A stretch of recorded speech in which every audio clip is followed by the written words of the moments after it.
Coming off an incredible week at the Players Championship where Justin Thomas is your champion. But we got to get set to do it all over again this week at the Honda Classic. That's mean we are back with another edition of Cash Out with the Coaches. I am Jonathan Coachman. He is Travis Fulton, one of the great golf instructors in the world today. Trav, how are you today? I'm good coming off the Players. JT put on a show with that driver down the stretch. High fades, low hooks. Sunday was awesome, man. We saw, a shank. We saw a top. Yes. We saw banana slices. I mean, it was like, this is awesome. Players in the world. It was one of the most enjoyable days of golf that I can remember in a really long time. And it wasn't like we were getting those shanks from guys that were way back. Brendan Todd was, but Bryson, I mean, the top, the shanks, we had it all. And Justin Thomas in a very, very emotional win. Talking about his grandfather afterwards, embracing his dad, everything he's gone through, the first Tiger and his grandfather passing away. I thought it was a really cool win, and I am such a big fan of Justin Thomas. I thought it was a really popular victory. Yeah, he, late on Friday, he kind of got a little spark, right? He birdied 16, he birdied 18. What's crazy about TPC Sawgrass, he stepped up onto the tee on Friday, 18th hole, and if he hits it in the water, he misses the cut. That's how close he was, right. And he was able to make birdie, make the cut, and then use that momentum and shoot 64 on Saturday. JT's a great player for a lot of reasons, but these great players, they can turn it. Things are not going their way. They can flip the switch, find something, and then off they go. And when JT gets going, he's no question one of the best players in the game. The 64 on Saturday was brilliant. One off the course record. He hit the ball as good on Sunday and really made nothing. 34 putts on Sunday. If he putts on Sunday, he wins by 5. His ball striking is just so damn good. I mean, his iron game is great, but those drives that he hit down the stretch, 14 bomb, 15 high fade. I've never seen anybody drive it through the fairway there from the back tee. 16, a low rope hook, 18 bombed right down the middle. It was an exhibition of just all kinds of different shots too. It was just awesome to watch a ball striker in full control late on Sunday on arguably one of the most intimidating golf courses in the game. Well, you heard the announcers talk about how he seemed to be the only player of the contenders that had control of his golf ball. And then in his post-round press conference, he said, I had complete control of my golf ball. There was nothing that I couldn't do. Now, he did get a couple of breaks. You mentioned on Friday with the ball not continuing into the water. Then how about on Sunday? At the time, he just had a one-shot lead because Westwood hadn't missed his putt on 17 yet. And that thing was heading for the water. I still don't know how it all of a sudden takes a bounce with a left spin on it, and it shoots right back up the fairway where he had a shot to get in.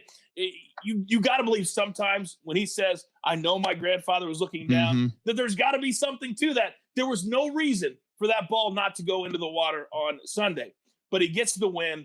I think he has, if anybody ever has an issue, Trav, like he had from Hawaii, he is the poster boy for how you address it, how you own it, how you move on from it, and how you continue to be in the public eye. And if you notice, only one of his sponsors, his clothing sponsor, walked away from him. And now they're starting to look a little bit foolish because everybody else hung in there with him because they understood what his character is. They understand who he is. And now he's a 14-time PGA Tour champion. He's a major champion. He's a players champion. And how about only him and Tiger Woods are the only two dudes that have won a WGC, a major championship, and a players championship before the age of 28. Hey, I know distance matters, right? We know that. I mean, all this hype about Bryson, he's taken over, he's taken over the conversation, right? No question about it. But Colin Morikawa, who just won, Justin Thomas, who just won, and of course, Bryson, who's in there, who just won, we know has the power game. But what's the common denominator of those three? I mean, what do they all do really well? It's the iron game, right? I mean, the iron game is the strokes game top-notch. Approach is the most important stat. So you can have distance. Yes, it's going to be overpowering when Bryson gets it going, but you've got to have that iron game. You have to be able to flight the short irons, proximity to the hole, be strong in the middle part of the iron game, be able to launch the long irons high like JT can. You've got to win in the approach game, and JT does it. Morikawa does it.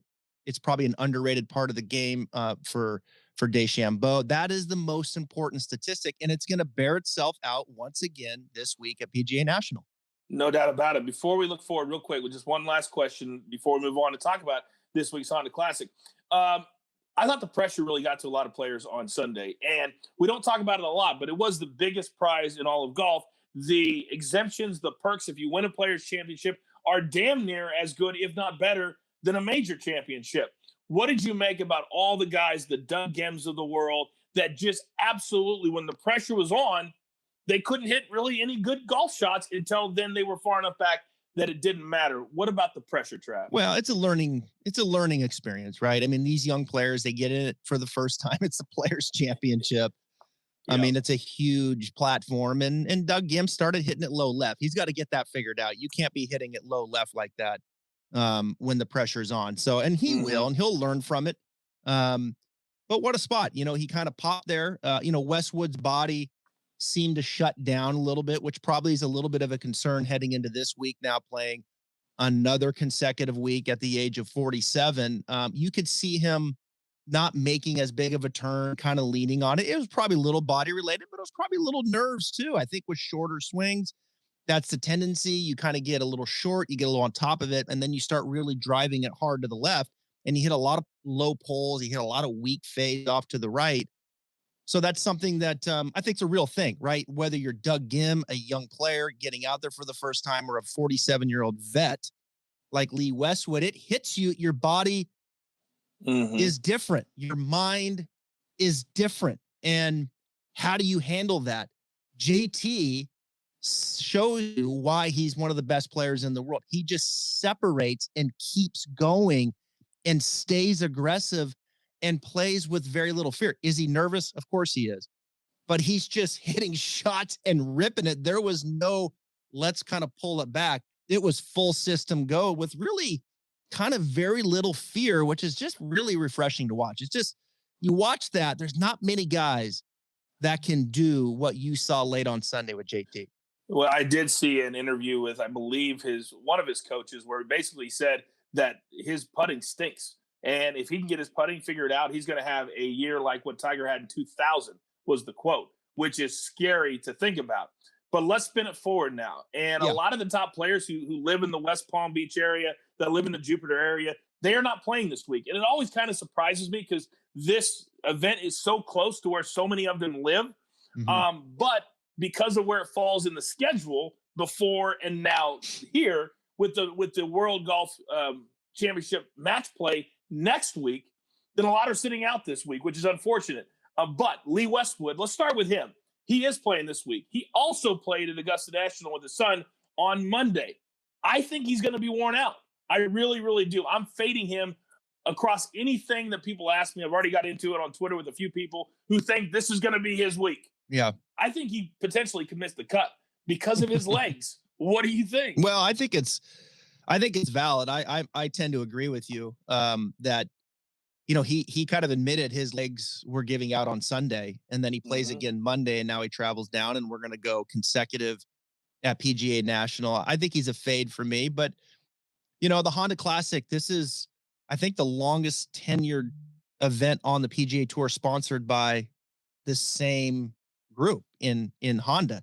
This has been going on here for a long time. I can remember watching the Honda Classic when I was little. PGA National is a big boy golf course, man. I've been down there many times. The wind gets whipping. You feel like you're about 2 feet tall out there, and there's just no place to go or hit it. And you feel like you can shoot a huge number. Forecast is calling for wind, and particularly on Sunday. But there's no question the Honda has been hurt here from the schedule change. Usually it's the first event on the Florida swing. Then we go to API. Then we go to Players. Now it's on the tail end. As WGC's next week. So you got a lot of the big names holding out for that because they need a break. But it's just at the same time, Coach, you think about it, PGA National in many ways, handicap is very much like TPC Sawgrass. You've got to have ball striking. We know that, strokes gained approach.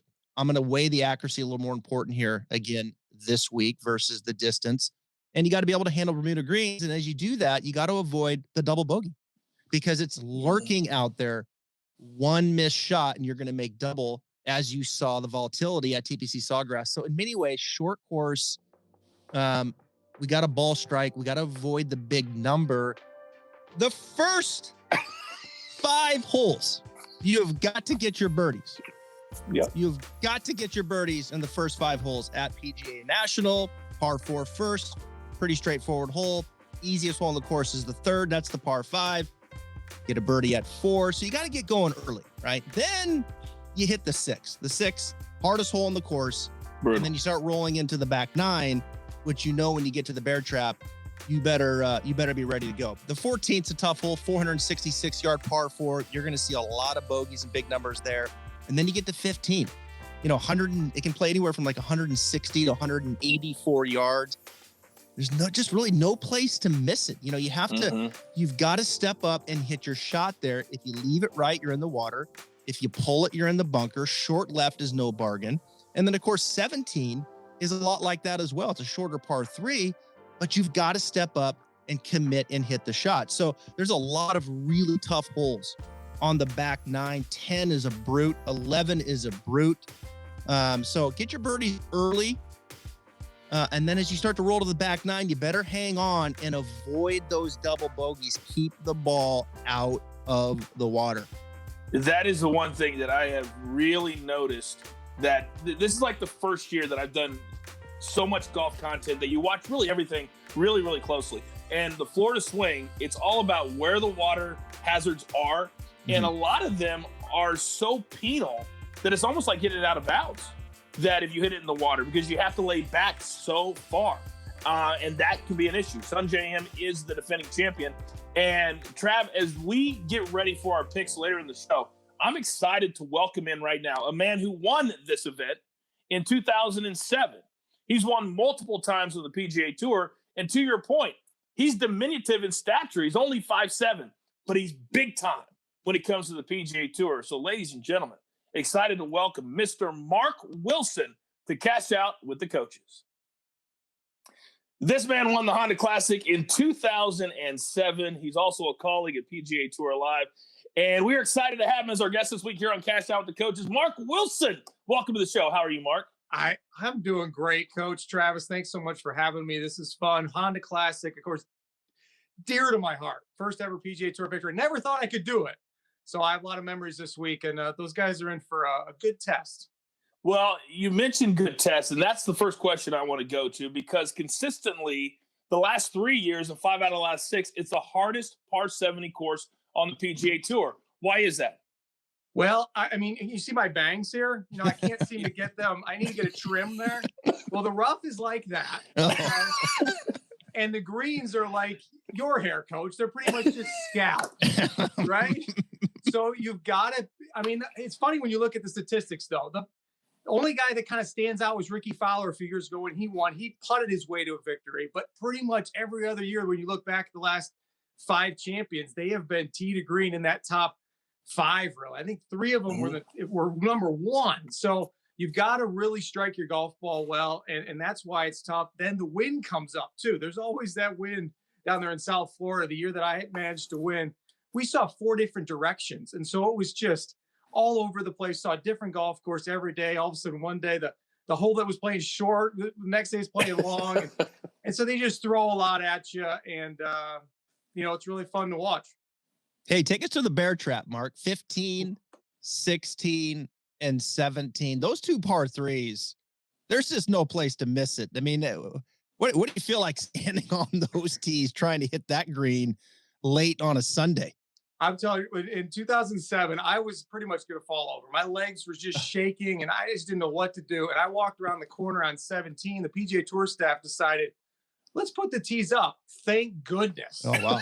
The day before, we were hitting 6-iron to the back right pin, and they said, let's put the front left pin and give them like a 9-iron. I was like, thank God, But you're right. There is a bailout. I think that's kind of the problem. Unlike TPC Sawgrass, where there's no bailout on the island green, You can bail out on 15 and 17 on the left, but you're almost guaranteed bogey. Not guaranteed bogey, but it's a hard par. Mm-hmm. And so you kind of can bail out over there. And of course, you're making bogeys on the PGA Tour. You're not winning anything. So you've got to take it on. You've got to have the courageousness to go ahead and do it. And that's the thing. You've got to take those on. The wind condition is tough there too. The firm greens on 15 and 17 make it tough. And then 16 in the middle there, it seems like such a benign hole. I mean, the water's really not that much in play.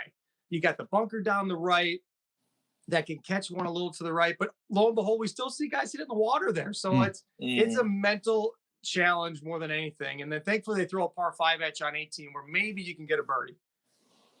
I'm going to adjust this interview real quick because you've brought up the wind already a couple of times. Trav, I know you have a question about the wind for him. Well, I'm just curious, Mark, you work on your swing so much, right? And oftentimes you're in a bay, you're on the range, and the wind starts to blow and it starts to affect your body. You start bracing against it in different ways. I'm curious for you, when you would play like in the Honda Classic or golf courses where the wind was blowing, what would it tend to do to your swing? And maybe even, it affects putting too, right? In the way that you are reading greens and bracing against it. Talk about the wind and the effect that it has on a player to your level.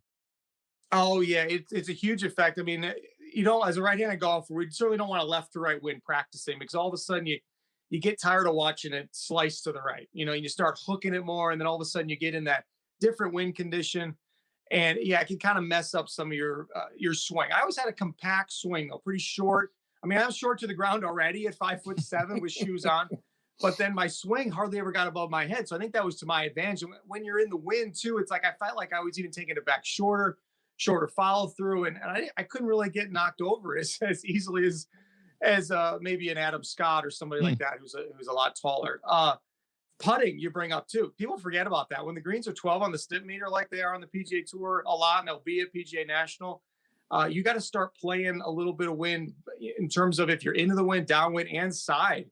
And so that can really play with your mind as well. And so it's just a matter of really getting into the moment. We say it all the time, but when the wind is more of a factor, I think more of the creative, imaginative players kind of rise to the top. And maybe a Ricky Fowler who's struggling with his game, past champion, comes in with some good vibes. And if there's a lot of wind and this difficulty, he's not going to be out there playing range on the golf course. He's going to go out there and try to be more creative. Mark, I've told a lot of people, anybody that will listen, that of all the people that I get to work with in the broadcasting side of golf, you are right at the top as far as transitioning, and from where you started to where you are now is incredible, at least in my opinion. But you're also thanks, getting, Coach. You're very welcome. But you're also getting to that age where you got to start thinking about, do you want to play on the Champions Tour? So I want to ask you about Lee Westwood, because he's 47. He has been the story the last 2 weeks, even though he hasn't won. Bryson and Justin won, but he's been in the final group 2 Sundays in a row. What have you made of what he's been able to do at this age multiple weeks in a row? Yeah, it's incredible. And I think he talks about his mindset too, where, everything's now kind of icing on the cake. He's not putting as much pressure on himself to go out there. He still works hard in the gym. He hasn't lost his length. He still hits it, kind of medium to long in terms of PGA Tour players. So there's no reason why he can't compete. The putter is just kind of, how warm is it going to be on a week-to-week basis? But so he's got that mindset in there that he loves to compete and loves to be part of that. I went out last week. I was doing the launch pad for DirecTV, and basically stay on the 14th hole all week long. And then we sneak out when we're done. And so we snuck out to watch the leaders finish that Players Championship. And I'm telling you, I got that feeling inside that I could not wait to go practice again. Watching them finish. You see that atmosphere. The fans are back. It's such a cool feeling to see that. And then these guys coming down the stretch are just, they're nervous inside, but I really truly believe that they're just relishing every moment. And when I looked at that, I was like, you know what? I can't wait to get back out there and have the opportunity to miss a putt. That's kind of what drove me out of the game. I will say last couple of years is that I was so fearful of the bad shots that I was I didn't have the freedom. But I believe those guys that when they're in contention, believe it or not, they don't mind hitting that bad one. They're so into having that opportunity to do something great, that outweighs possibly failing. And that's what I really got from that. And Lee Westwood is an inspiration. And on our hole on 14, he hit the most amazing bunker shot out of the fairway bunker to keep himself in it. Him, it's good stuff. I hope he gets a win in one of these big tournaments. He really deserves it. Now, the flip side of that is Phil Mickelson, and he has been very, very non-competitive. He didn't make the cut at the Players' Championship, but he wasn't competitive for the win.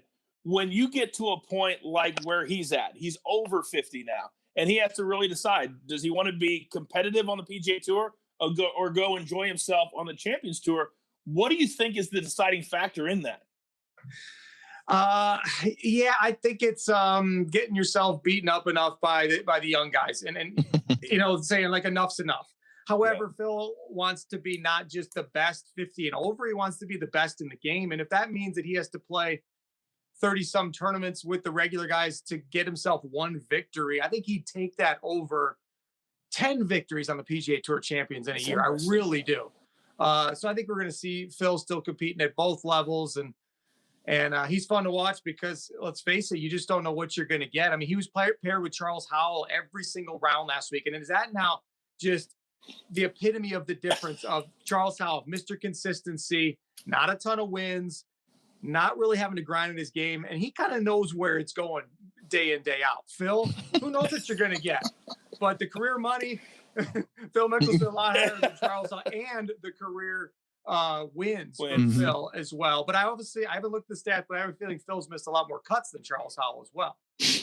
I'm sure you are correct. He did hit what he called a career-defining shot out of the bunker that cracked the tree and then somehow landed 10 feet from the pin. I don't know how that happened, but even he laughed at that last week. All right, as we let you get out of here, I know you do PGA Tour Live all the time, and you're always looking at the odds, and this is a golf betting show. Who do you like this week and why at PGA National? Well, I'll give you two names. The one that really stands out is a past champion of the event, Adam Scott. Of course, we talked about the ball striking being really the key. And his stats have dipped a little bit tee to green this season, but don't let that fool you. He is an amazing ball striker. And so I really like him as that kind of marquee name to go ahead and get it done. But if you're looking for maybe another name out there, Ben An, a guy from Korea that has not won on the PGA Tour yet, but is also a great ball striker. And where putting isn't as important as most weeks on the PGA Tour, this would be a great time for him to get his first W. Maybe he's worked on that 80-yard shot that he had to hit so many times last week on 17 after going in the water. Get off his back, coach. He was T4 last year. Get off his back. There's something said about getting it all out, all the garbage out 1 week. What I did like though, Mark, is that he tweeted right afterwards, joking about it, making fun of it, which I thought was cool. Yeah. I thought was cool. Mark, you're the best. I love working with you. And thanks for coming on the show this week. And hopefully you've helped some people at home, educate them about PGA National, and they can cash out this week too. Thank you, sir. Hey, guys, enjoy it. Enjoy the week. I'll be listening to you and watching you on PGA Tour Live, Coach. And we'll see who the champion is. PGA National will probably win, but there will be a guy holding this trophy. There you go. At the end of the week. Here we go. There it is. There it is, baby. That's Mark Wilson, everybody. That's Mark Wilson. Champion. This is what they're playing for. Thanks, y'all. Well, so cool to have Mark Wilson here on the show. And how about him dropping the mic, grabbing the Honda Classic trophy as he says goodbye? Awesome. That's something you would do, like wearing a T-shirt that says Sunjay freaking M on it. My boy is crazy. That dude is crazy. I'm not putting any more money on him. Sometimes I put money on him outside of this show. 72, 66, 77, 66 last week at the Players. If that doesn't drive you straight to, anyway, wherever you might want to drive you to, I don't know what will. The guy is maddening crazy. I am big on round by round betting within the tournament. And he is the one that I have a face up on my board says you can never make a play on him in tournament ever again. Ever. Maybe a tournament pick, Because when he gets to the end of Sunday, his score is pretty good. But it's how he gets there that is maddening to us. Dude, maddening to us. It's like he rolls off 6 birdies and then it's double bogey. I mean, it's crazy to watch. I love him. Clearly, and I had such a great run with him for when he came out on tour. So like I felt like I adopted him, but as of the last 3 months, I have gray hair now from watching him from round to round. And he's a defending champion, but you're not going to see him in my lineup, Coach. Let's get to it. Damn it, you're not going to see him in my lineup either. Let's get to it. All right, here's how we do it. We take $100. We divide it over 5 different picks. Last week, we hit 3 of our head-to-head matchups. Why didn't we hit 4? Because Harris English pulled out. We were 3 for 3 last week because that's what we do. Also had a top 20 picks thrown in there as well. So we want you to play along with us at home. Follow Sports Pub Media as well on social media. And we're going to be doing contests coming up. We're just rolling out Sports Pub as we speak. All right, Trav, let's get to it. Your first head-to-head matchup looks like what? Let's do this. We're on a roll here, by the way. We're killing it on the show between you and I on these head-to-heads. Chris Kirk, plus 105. The Cameron Tringali train is coming to an end. He missed the cut last week at the Players. I know he's been playing well, but look, Chris Kirk is a terrific story and is the better player of these two. Chris Kirk, remind you, has won 4 times on the PGA Tour. Had to take a hiatus there, was battling some things internally, depression, alcoholism. I actually interviewed him right after he won the King and Bear event on the Korn Ferry Tour back in August. Okay. And then here he is, just from back in August, 7 months later, he's playing in the Players Championship. Amazing. And he's on the first page. I mean, he is just an incredible story. He's a great guy and he can play golf. And we forget that he is a terrific player. He's a terrific ball striker. He kind of faded a little bit late Sunday because he couldn't make a putt. I mean, the guy was like missing 3-footers, negative 4.4 strokes in putting last week, but he's hitting the ball beautifully, very accurate off the tee, good iron player. I think he gets the putting back. I think he rolls in here and he just continues this great play and this great story. I'm really happy to see him back on the PGA Tour, plus 105. You know, this number, plus 105, plus 110, I've been making a living kind of right in this area. No different this week. You know, you talk about how great his story has been, and how about the pressure not getting to him in Hawaii when he needed to have, it was a T3 or better to get his card after the major medical, and easy to do when you know what you have to do, and then you go out and you get it done to save your career. But I'll say this, Trav, if I hear one more reporter when he gets done with a round, ask him about his alcoholism. I am going to lose my mind. He has talked about it enough. And he's been very nice. He has been very cordial and he's been very open. But at some point, we have to let him move on as a journalistic community. Stop asking him on a Saturday about his drinking from 3 years ago. Let the man enjoy his golf and his good golf. I like this pick, Trav. Good. All right. My first tournament matchup looks a little something like this because I'm going down the avenue of ball strikers this week. There's going to be a pattern with me. Brendan Steele, very quietly, had a decent week last week. Not great, decent. And Russell Henley, he was good early in the year, in the season, but now he's really dropped off. Even though I see him a lot in different power rankings that you read for the week, I just don't think he's playing very good golf right now. So give me Brendan Steele plus money, plus 110. $100 will win you 110 over Russell Henley. I'm putting $30 on it. Very confident in this pick. You know what's funny with Steele and Kirk? Both these guys predominantly they just hit this little draw. That's every shot they hit. Go watch these two. Everything starts about 4 or 5 yards right and dies about 2 or 3 yards left. Every single shot, driver, wedge. I think there is not a prettier ball flight in golf than that right there. Yeah. I love it because when you can control it, that's magic. Yeah. It's so hard to control that shot for amateurs. It really is. All right. Your second head-to-head. Where are you going?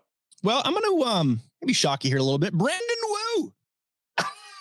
minus 115 over Aaron Wise. What has happened to Aaron Wise? I don't know. He's fallen off the face of the earth. What happened to this guy? He comes know. out. What did he win? The Byron Nelson had a great start early in his rookie season. Mm-hmm. It's been a little bit of the ball striking, but let me tell you something. His putter, there's chili. And then there's, I mean, there's. Like, and then there's Applebee's. There's he's completely no pulse. Oh, like that putter doesn't have a pulse. He lost 10 at the Waste Management strokes gained putting. Lost 4.5 at API. Lost 2 at the Players. I mean, this putter is just nowhere to be found. And here comes this young Brandon Wu, right? Who most don't know a lot about. He was 7th at Puerto Rico. And he won the Korn Ferry Tour Championship at a golf course that I know really, really well, which is Victoria National. And when you talk about tough, challenging golf courses where you have to avoid double bogey, there's no better test than Victoria National. It is one of the hardest golf courses in the United States. I promise you that. He'll come to PGA National. He'll be like, this is like a pitch and putt compared to what I just won the Korn Ferry Tour on at Victoria National. No, in all seriousness, this kid can play. Obviously, when you win the Korn Ferry Tour Championship at the end of the year, you're a real player. He's going to come out here. He's going to get status. You're going to be hearing this name for a while. And, the way that Aaron Wise is rolling along, Brandon Wu, Puerto Rico, 7th. Hey, this field's probably not that far off from it. Why not just come in here, keep it in front of you with your ball striking, which he usually does, avoid double. Should be enough here at -115 over Aaron Wise. This is definitely one of those weeks where if you're a player like a Brandon Wu, that you're looking at it licking your chops because just because the top 10 players in the world are not there, the FedEx number is the same. The money is still over $1 million to win. So you got to lose the mindset of this is less than and realize. And also, I think this is one of the tournaments, Trav, every year that people complain because of the field. And then by Sunday, it's such an exciting finish that you forget that you were complaining on Wednesday because the field wasn't what you wanted it to be. I never complain about a field because I get so into every single tournament regardless. And I'm going to be into this one to see who can handle the pressure. I want to see Brandon Wu, and I want to see him in a major PGA event, and this is that. So I like that.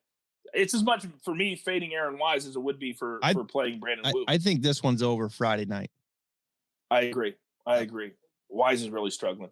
All right, my second pick, I'm going to go with another guy that it's about fading him as opposed to playing Cameron Davis. So Sunday morning, I tweeted to anybody that would listen. You know I did, Trav. You tweeted, you texted me for crying out loud. Fade Doug Gibb. And how much money did you win? You're welcome. You're welcome. Because what I saw Saturday night in him, he started getting jittery. He started walking faster. I started noticing that. And I knew coming out on Sunday, the pressure would be too much for him. And let's remember, who was he playing with on Sunday? Doug Gibb was playing with JT. You're damn right he was. And so he's watching Justin Thomas, even when he wasn't making birdies, still being able to salvage pars. And it started to get to him. Then he hits 2 in the water and gets an 8 on the par 4. And that was all she wrote for Doug Gibb. And that was an easy head-to-head matchup for Lee Westwood to win on Sunday. This, to me, Doug Gibb's going to have a huge hangover from that. Because not only did he lose the tournament, but he dropped way out of the top 10 where he probably cost himself, Trav, I'm guessing $300,000 or $400,000. And for a guy like Doug Gibb, that's life-changing money. It really is. Mm-hmm. So I think he has a hangover. I'll take Cameron Davis -130. Davis is really a rising star. How he does on this course, that remains to be seen. But I think he does enough to beat Doug Gibb.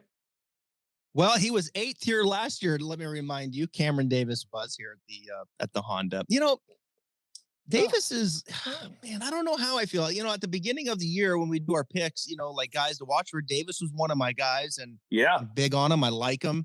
He had a good West Coast swing, but he's just kind of faded back here into February, into March. I think upside. Yeah, I think Cameron Davis probably has a little more upside than Gibb. But I don't know, man. I don't know if I like this pick. I really don't. I don't know if I like it. I think Davis is kind of struggling a little bit right now, I'll be honest with you.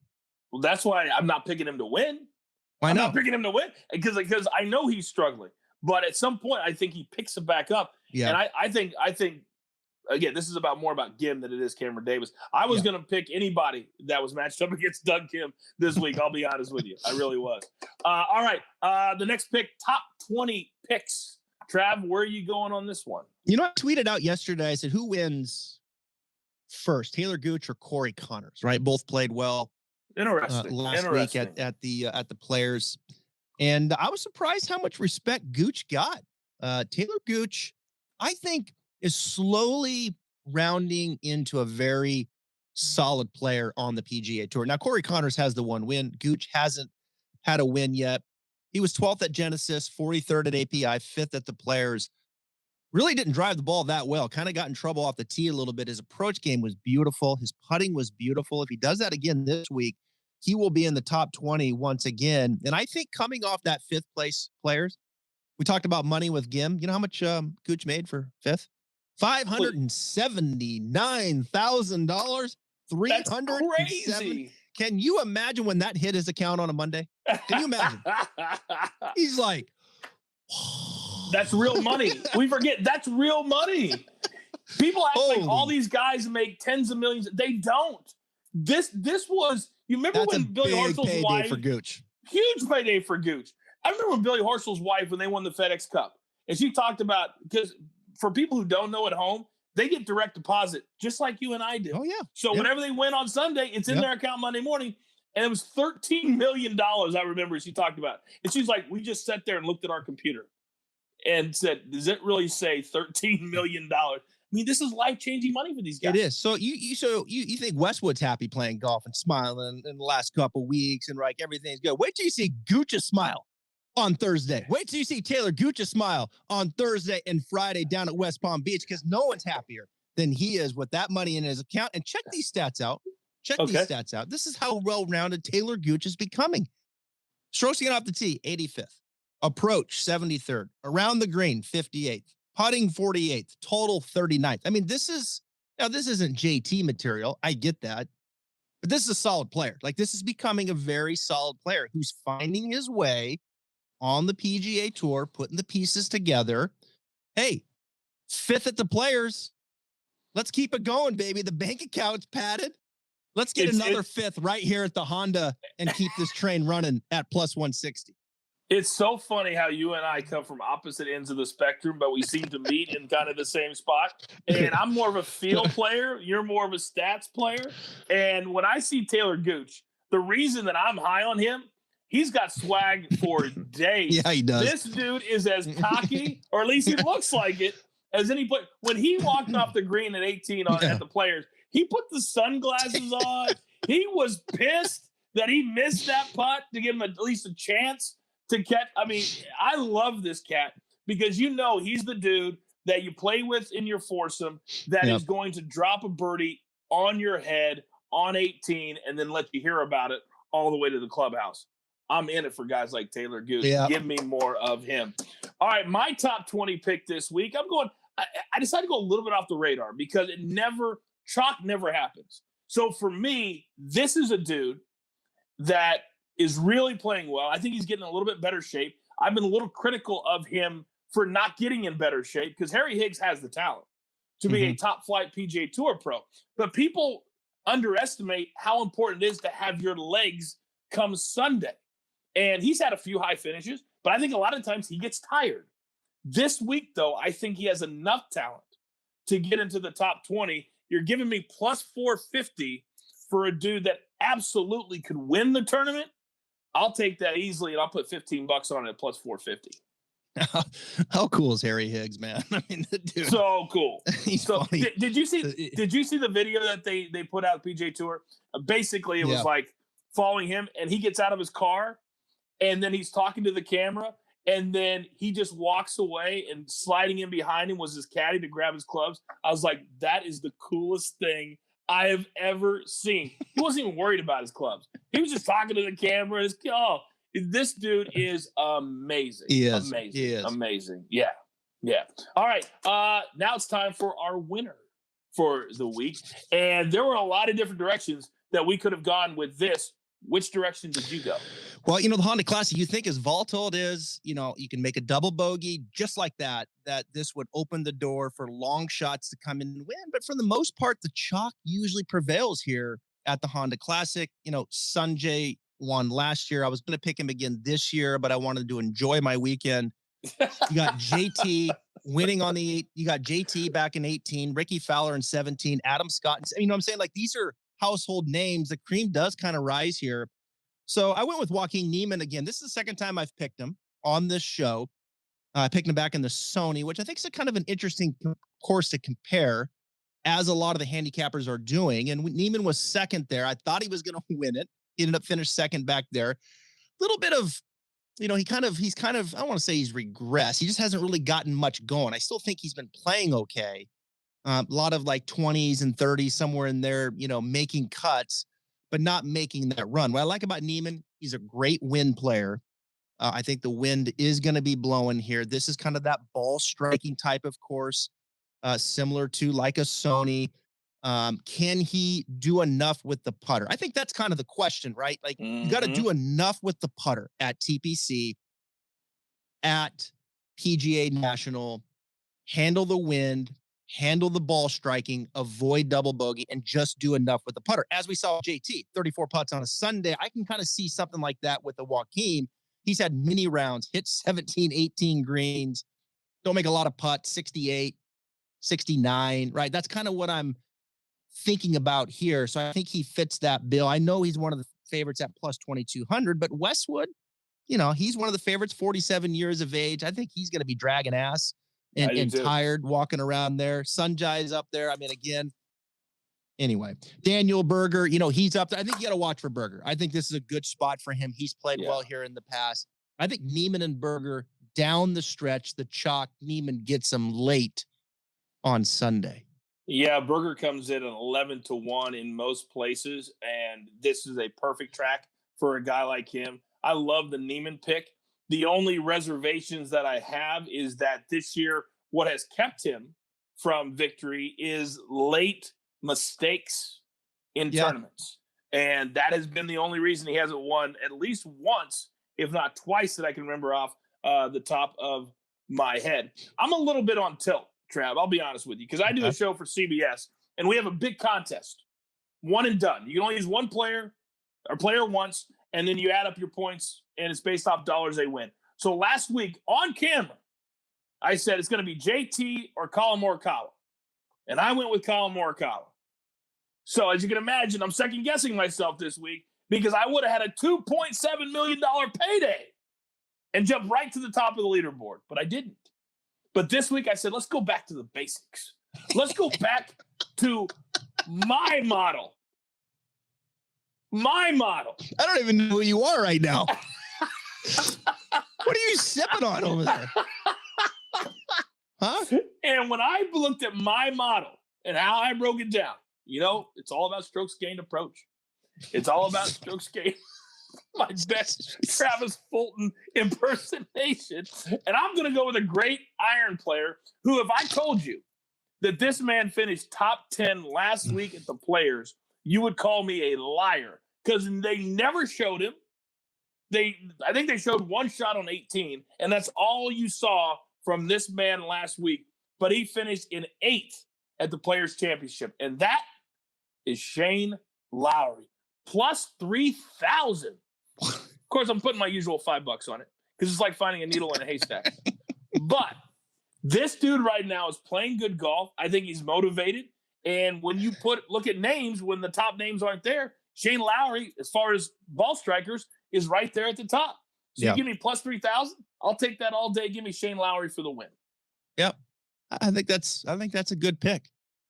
My goodness. Are you offended at my goodness, my impersonation of you? Did I just see introducing coach's model in the lower?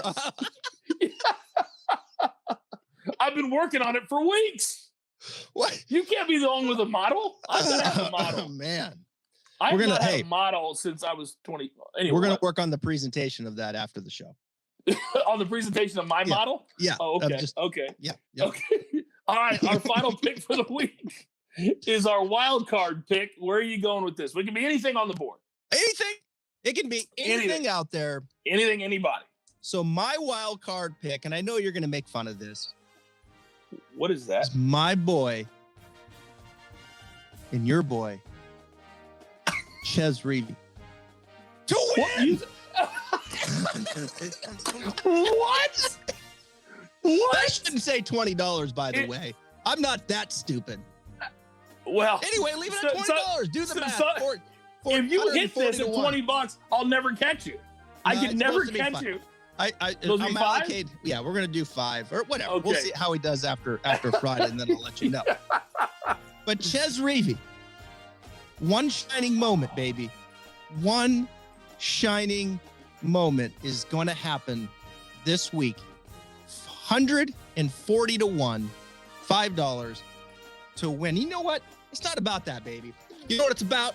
It's about NCAA basketball. No! Look it. And you know who's you know who's coming? You know who's coming? 26-0 coming into the season. Number 1 seed, 32-0. The Zags are gonna get it all done for their first national championship. Chez Reavie wins the Honda Classic, and I'm gonna be partying until the cows come home. Why do I hate that pick? Look who I picked to win it all in my CBS Sports. I can't read it. Who is it? It says Gonzaga. Oh! I picked Gonzaga over Illinois to win it all. My goodness. Nice. I don't know what I will dislike more. If I win this whole thing and I have to listen to you chirp about Gonzaga winning the national champion, it may not be worth it. It might not be worth it. You may not show up next week if Chez Reavie happens to win this event. He's hitting the ball great, by the way. Chez Reavie's hitting the ball great.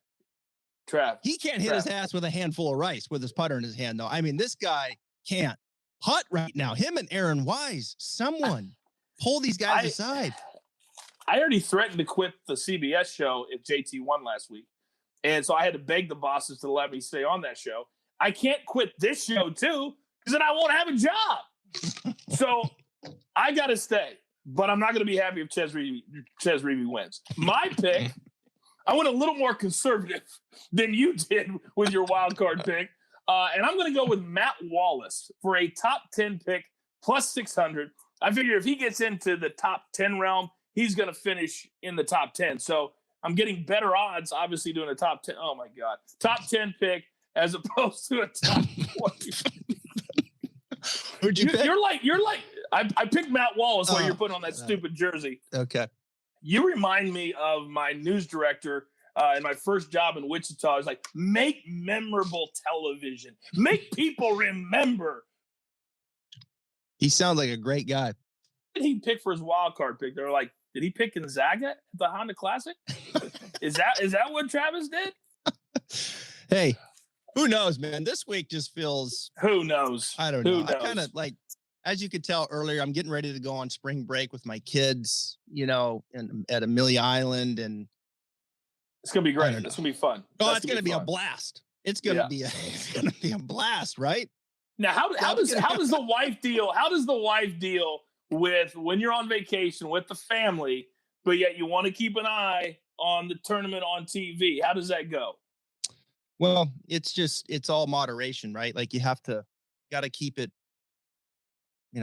leveled out. Just a little here, a little there. Not as much. No, I can walk away from my phone pretty good, but I'll be plugged in. I'll be checking. Right. I'm going to get that late pick as I did with JT. I got good odds late and jumped on him to win, which kind of salvaged the weekend. So that's sometimes you got to get in there and do those things. But I don't know this week. I mean, Chez wins this thing. Just for you, I'm going to put $25 on him to win. And I am, just because I refuse to allow you, if he wins, I refuse to allow you to have all the cards in your pocket, all the aces in your hand. I refuse to do that. So I'm not going to, I'm $25 on Chez Reavie. Okay, Real money. Let's do it. All right. I got the same. I'm putting the same. I'll do the same. All right. Well, that's going to do it for this week's show. One of us is working this week, and one of us decided to take the week off. But that's just the way it goes. One of us is a grinder. The other one wants to go hang out on the beach with his family. I think I'd rather go hang out on the beach with my family. Damn it. Damn it. All right, that's going to do it for Cody Merrill, our incredible guest, Mark Wilson. Thank you for coming on the show. For my man, Travis Fulton. Remember, this is the place to educate and entertain. And at the end of the day, what do we say, Trav? The only place to cash out with the coaches. Good luck. Have a great week. See you.